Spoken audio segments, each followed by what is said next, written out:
pagi anak-anak sekalian yang sedang belajar dari rumah. Pada pembelajaran yang sebelumnya kita sudah belajar tentang operasi bilangan bulat, yaitu ada penjumlahan, pengurangan, perkalian, dan pembagian. Nah, kita juga sudah bahas beberapa contoh soal sederhana. Pada kesempatan kali ini kita akan coba lihat beberapa contoh soal aplikasi dari operasi bilangan bulat tersebut. Tapi sebelum masuk ke soal aplikasi, mari kita ingat kembali cara untuk membandingkan bilangan bulat karena nanti akan ada di soal latihannya ya. Nah, di sekolah dasar sebenarnya kalian sudah belajar ini, jadi kita cuma review sedikit. Jika misalnya ada dua bilangan bulat, kita ambil bilangan bulat yang pertama adalah 4.786 dan yang angka yang kedua adalah kita ambil 4.686. Manakah dari dua bilangan ini yang nilainya lebih besar? Nah, Ibu yakin beberapa dari kalian sudah bisa menjawab ini dengan mudah, tapi coba kita review sedikit ya.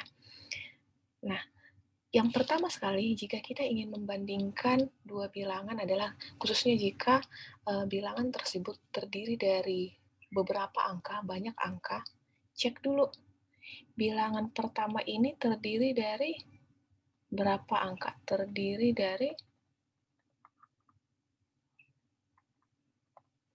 4 angka. Bagaimana dengan bilangan yang kedua? 1, 2, 3, 4. Nah, terdiri dari 4 angka juga. Nah, berarti yang kita cek berikutnya adalah angka yang paling depan sama-sama 4. Kita lihat di sini, angka depannya sama-sama 4, berarti untuk ribuannya itu bernilai sama. Nah, yang berikutnya untuk nilai ratusan. Di sini 7, di sini 6. Nah, yang lebih besar adalah 7. Ya kan? Berarti bisa kita simpulkan bahwa 4.786 itu nilainya lebih besar dari 4.686. Bisa ya? Nah, jika kita misalnya ambil contoh lain. Ini yang pertama ya. Nah, contoh lain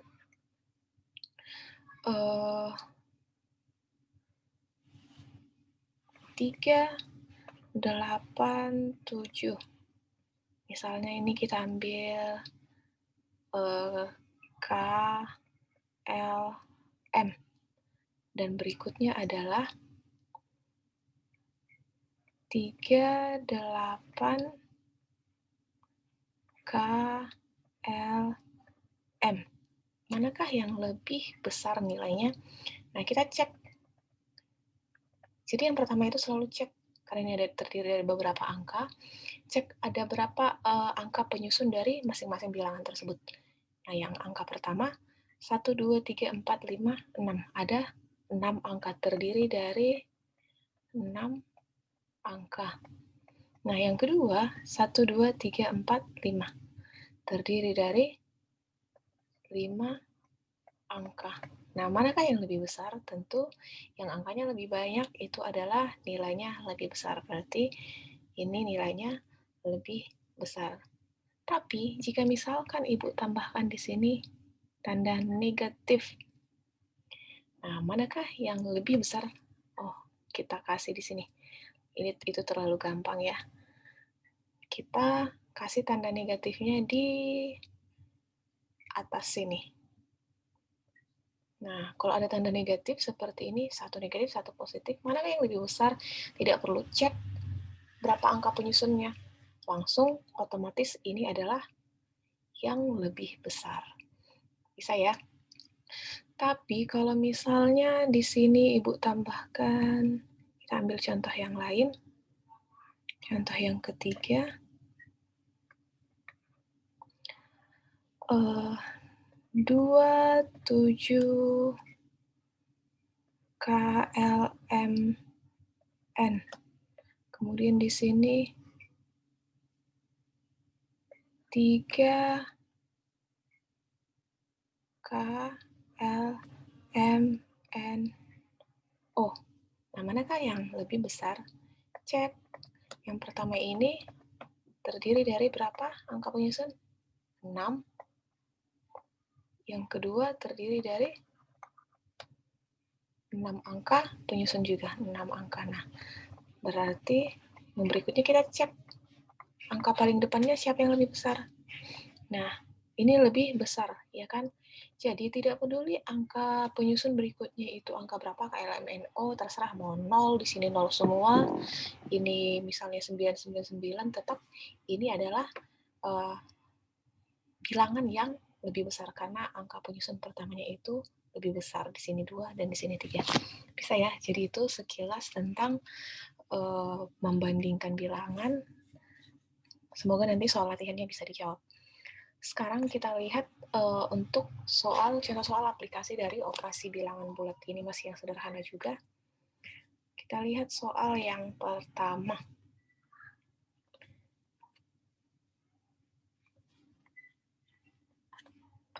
Nah, di sini seorang penyelam amatir mula-mula berlatih menyelam di kedalaman 2 meter di bawah permukaan laut. Nah, ini di bawah permukaan laut ya. Setelah merasa lancar menyelam di kedalaman 2 meter, ingat sebuah bilangan jika posisinya itu di sebelah kanan berarti dia bernilai positif, posisinya pergi ke arah kiri itu berarti bernilai negatif. Nah, begitu juga jika posisinya vertikal. Jika dia ke atas berarti itu bernilai positif, ke bawah itu berarti bernilai negatif. Saya itu sama dengan koordinat Kartesius ya. Sekarang kita lihat di sini mula-mula katanya pelatih itu menyelam di kedalaman 2 meter. Nah, berarti posisinya di mana? Negatif 2 meter ya. Nah, jadi coba artikan per kalimat. Kalimat yang kedua, setelah merasa lancar menyelam di kedalaman 2 meter, kemudian ia turun lagi hingga kedalaman 5 meter. Nah, turun lagi, berarti itu apa? Yang berikutnya itu adalah posisinya hingga kedalaman 5 meter. Posisinya di negatif 5 meter, ya kan? Di bawah permukaan laut. Berapakah selisih kedalaman pada dua kondisi tersebut? Nah, kalimat yang ketiga menyatakan selisih. Ini adalah posisi pertama, posisi kedua. Berarti selisih, namanya juga selisih, berarti kita kurang ya. Negatif 2 kurang negatif 5. Nah, ingat yang sudah kita pelajari sebelumnya, negatif jika bertemu itu akan menjadi positif. Berarti negatif 2 tambah 5 itu sama dengan positif 3. Bisa ya? Nah, jadi ingat kata kuncinya jika di sini ada selisih atau perbedaan itu berarti dikurang. Nah, bagaimana jika kita diminta untuk menggambarkan kondisi ini pada sebuah garis bilangan? Tinggal gambar aja. Garis bilangannya ke kiri berarti negatif, ke kanan berarti positif. Nah, tadi kita lihat kondisinya itu kan sudah negatif 2, negatif 5. Artinya positif. Nah, ke kiri itu negatif 2. Dari 0 ke kiri negatif 2 berarti posisinya di sini. Kemudian tambah 5. Berarti dia berbalik arah ke kanan. Inverse-nya ya. 5. 1, 2, 3, 4, 5. Nah, inilah kondisi soal ini jika kita gambarkan pada garis bilangan. Itu contoh yang pertama. Yang kedua, mari kita lihat. Nah, tentukan hasil dari 1 tambah 2 tambah 3 tambah titik-titik sampai tambah 50. Tentunya hal ini bisa kita jumlahkan satu persatu, tapi akan memakan waktu yang lama, ya kan? Dan ini Diharapkan kita hitung tanpa menggunakan kalkulator. Nah, bagaimana caranya? Kita ingat kembali sifat-sifat operasi penjumlahan. Ada komutatif, ya kan, mau dipindah-pindah, itu hasilnya sama saja. A tambah B, B tambah A itu sama. Kalau ada 3 angka A tambah B tambah C, mau ditambahkan 2 angka pertama dulu, 2 angka berikutnya, itu akan sama aja. Berarti untuk penjumlahan kita bebas mau pindah-pindahin, atau mau jumlahkan angka pertama sama kedua dulu, angka pertama sampai sama terakhir dulu, itu hasilnya akan sama saja. Nah, kita jadi di sini harus kreatif melihat mana pola yang memudahkan kita untuk menghitung ini. Nah, jadi kita lihat kalau 1 tambah 2, 3, tambah 3, itu kan lama ya. Sekarang coba kita cek di sini. Bagaimana jika kita jumlahkan angka pertama dan angka terakhir? Itu jumlahnya berapa? 51, ya kan? Angka kedua dengan angka 2 terakhir, itu juga 51. 3 dengan angka 3 terakhir, itu juga 51. Jadi, itu berpasangan. Pertama dan terakhir itu akan selalu berpasangan, hasil jumlahnya adalah 51. Nah, berarti bisa kita gambarkan kondisinya adalah seperti ini. Berarti ada berapa bilangan 51 di sini? Ini ada 1, 2, 3. Nah, kalau bingung, bisa ambil contoh yang paling sederhana dulu. Kalau misalnya kita cuma punya 1 tambah 2 tambah 3, ini kan diawali dengan angka 1 dan diakhiri dengan angka genap. Coba kita ambil yang angka genap, tambah 5, tambah 6. Kita stop di sini. Ini ada 7, 7, 7. Nah, kalau ada 6 angka, ada berapa angka 7? Ada berapa pasang? Ada 7 ya. Kita menghasilkan 3 angka 7 maksudnya, 3 angka 7. Nah, berarti 7-nya ada 3, 7 tambah 7 tambah 7. Atau untuk lebih sederhananya bisa kita tuliskan 3 kali 7. Itu sama dengan 21. Atau ini juga sama dengan 21. Nah, demikian juga dengan ini. Kalau 6 angka dia menghasilkan 3 angka 7. Nah, kalau dia ada 50 angka, kita pasti menghasilkan tinggal bagi 2 ya. 6 berarti 3, 10, 5.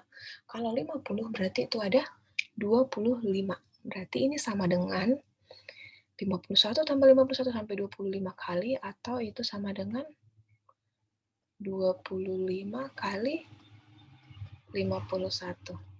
Nah, kalau untuk ini sudah gampang ya untuk mencari perkaliannya, tinggal dikalikan saja. Nah, itu untuk contoh yang kedua. Sekarang kita lihat contoh yang terakhir. Coba kita pahami setiap kalimatnya. Ketika memasuki musim dingin, suhu di negara Eropa seringkali turun drastis. Setiap 1 jam, suhu turun sebesar 2 derajat Celcius. Ingat, turun. Turun berarti negatif. Itu selalu negatif. Kalau naik berarti positif. Nah, di sini berarti untuk kalimat yang pertama, kita tuliskan dalam kalimat matematika, itu berarti negatif 2. Ini kondisi pertama. Jika pada pukul 18.00, suhu di sana adalah 10 derajat Celcius. Tentukan suhunya ketika pukul 24. Nah, jika pada pukul 18, suhu di sana adalah 10 derajat Celcius. Tentukan suhunya ketika pukul 24.00. Nah, di sana pukul 18 itu dia 10. Kita tuliskan ya kondisinya pada 18.00, suhunya 10 derajat Celcius. Di mana sebelumnya diberitahu bahwa setiap 1 jam itu suhunya turun sebesar 2 derajat Celcius. Nah, dari 18.00 ke 24.00, 1 jam turun, berarti pukul 19 turun 2 derajat, pukul 20 turun lagi 2 derajat, berarti itu ada berapa jam? Ada berapa kali turun 2 derajat Celcius. Itu berarti dari 18 ke 24 itu ada 6 jam ya. 6 jam. Nah, berarti dari 10 derajat Celcius dia 6 kali turun sebesar 2 derajat Celcius. Berarti ini apa? Minus 2 kurang 2 sampai 6 kali. 1, 2, 3, 4, 5, 6. Bisa ya? Nah, atau ini sama dengan berapa? Tinggal dihitung ya. Atau bisa juga kita tuliskan dengan atau 10 derajat Celcius dikurang 6 dikali 2. Nah, 6 kali 2 itu adalah 12. Berarti ini hasilnya adalah 10 kurang 12 negatif 2 derajat Celcius. Ingat, dalam operasi campuran di SD juga mungkin sudah dipelajari, kita harus mengalihkan dulu. Jika ada perkalian, harus perkalian dulu, baru pengurangan atau penjumlahan. Jadi hasilnya adalah negatif 2 derajat Celcius. Nah, sekian untuk contoh soal untuk bentuk aplikasi dari operasi aljabar. Berikutnya silahkan cek pemahaman kalian dengan mengerjakan soal latihan. Selamat belajar!